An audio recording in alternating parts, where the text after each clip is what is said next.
আগামী ম্যাচে চিলির বিপক্ষে মাঠে নামছে ব্রাজিল। সুস্থ হয়ে এই ম্যাচে মাঠে নামতে পারেন নেইমার জুনিয়র। আর নেইমি খেললে আরও শক্তিশালী হবে ব্রাজিলের আক্রমণ ভাগ।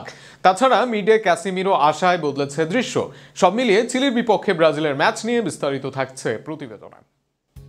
আসন্ন ম্যাচে চিলির মুখোমুখি হতে যাচ্ছে দক্ষিণ আমেরিকান পরাশক্তি ব্রাজিল। কোচের পরিকল্পনায় বেশ কিছু চমক থাকলেও সাম্প্রতিক ফর্ম, অভিজ্ঞতা ও ভারসাম্য বিবেচনায় একটা শক্তিশালী সম্ভাব্য একাদশ নিয়ে কাটাছেঁড়া করছেন ভক্তরা। এই ম্যাচের রক্ষণভাগে গোলবারের নিচে যথারীতি থাকছেন লিভারপুলের ভরসা অ্যালিসন বেকার। তার সামনে ডিফেন্সে থাকছেন অভিজ্ঞ দানিলো মার্কুইনিওস, গ্যাব্রিয়াল মেঘালাস এবং বাঁ প্রান্তে রেনান লোদি বা সান্দ্রো। এই চারজনের সমন্বয়ে গড়া রক্ষণভাগ ইতিমধ্যে ইউরোপিয়ান ক্লাবে নিজেদের ক্লাস প্রমাণ করেছেন।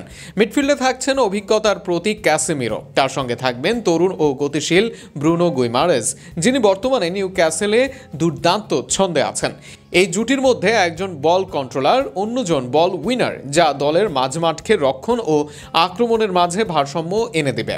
আক্রমণ ভাগে নম্বর 10-এর ভূমিকায় খেলবেন নেইমার জুনিয়র। বাঁদিকে থাকছেন দলের প্রধান অস্ত্র রিয়াল মাদ্রিদের সুপারস্টার ভিনিসিয়াস জুনিয়র। ডান দিকে খেলবেন রাফিনহা, যিনি বল কন্ট্রোল ও উইং থেকে ইনসাইড রান দেওয়ায় দক্ষ।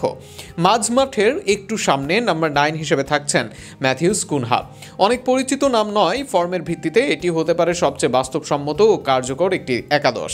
কুনহা ও রাফিনহার ফর্ম যেমন গুরুত্বপূর্ণ, তেমনি ভিনিসিয়াস জুনিয়রের দায়িত্ব থাকবে ডিফেন্স চিরে গোলমুখে আক্রমণ সারানো, যা জয়ের জন্য হতে পারে বড় হাতিয়ার।